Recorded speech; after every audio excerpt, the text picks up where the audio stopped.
Assalamualaikum warahmatullahi wabarakatuh. Perkenalkan, nama saya Vika Wardatul Inna, Prodi Sistem Informasi, Fakultas Teknik, Universitas Trunojoyo, Madura. Di sini saya akan menjelaskan tentang COVID 2019. COVID 2019 adalah kerangka kerja untuk tata kelola dan manajemen perusahaan yang ditunjukkan untuk seluruh perusahaan. COVID mendefinisikan komponen dan faktor desain untuk membuat dan mempertahankan sistem tata kelola yang paling sesuai dengan perusahaan. COVID 2019 dikembangkan berdasarkan dua prinsip. Yang pertama, prinsip yang berhubungan dengan persyaratan utama sistem tata kelola untuk informasi dan teknologi perusahaan. Dan kedua, prinsip untuk kerangka kerja tata kelola yang dapat digunakan untuk membangun sistem tata kelola untuk perusahaan. Prinsip kerangka kerja tata kelola COVID 2019 dibagi menjadi tiga. Yang pertama, Basic on Conceptual Model, yaitu kerangka kerja tata kelola harus berdasarkan pada model konseptual dengan mendefinisikan komponen kunci. Yang kedua, open and flexible. Kerangka kerja tata kelola harus bersifat terbuka dan fleksibel. Dan yang terakhir, alignment to major standard, yaitu kerangka kerja tata kelola harus selaras dengan standar remote dan peraturan lainnya.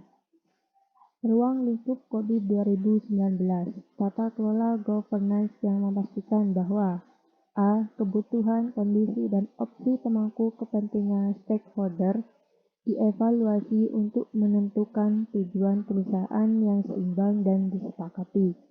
B.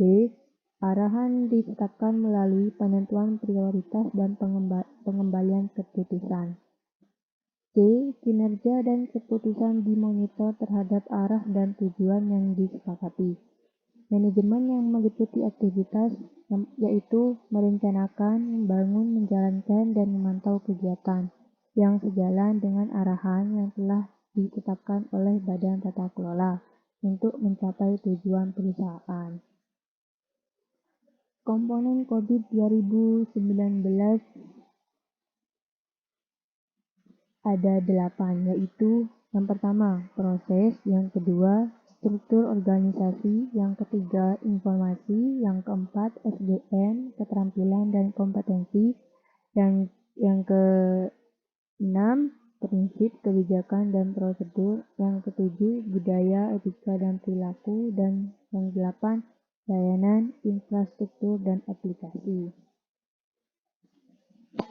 Apakah performance management itu? Manajemen kinerja adalah bagian penting dari sistem tata kelola dan manajemen. Manajemen kinerja menyatakan beberapa baik suatu sistem tata kelola dan manajemen serta semua komponen kerja suatu perusahaan dan bagaimana mereka dapat mencapai tingkat yang diperlukan. Prinsip-prinsip performance management. Yang pertama, CPM harus sederhana untuk dipahami dan digunakan. Yang kedua, CPM harus konsisten dengan dan mendukung model konseptual COVID. Yang ketiga, CPM harus memungkinkan manajemen kinerja semua jenis komponen sistem governance. Harus memungkinkan untuk mengelola kinerja, proses, serta kinerja jenis komponen lainnya. Misal, struktur atau informasi organisasi.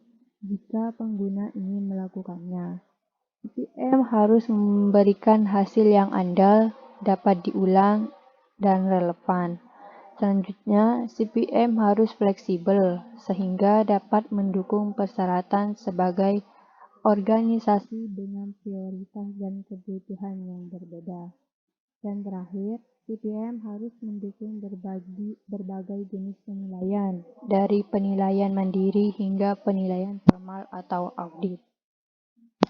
Model COVID Performance Management. Yang pertama, setiap komponen memiliki kapabilitas masing-masing. Yang kedua, setiap tujuan tata kelola atau tujuan manajemen akan memiliki 7 nilai capability. Dan yang terakhir, setiap tujuan tata kelola atau tujuan manajemen akan memiliki satu nilai matematis. Itu saja presentasi dari saya, kurang lebihnya mohon maaf. Wassalamualaikum warahmatullahi wabarakatuh.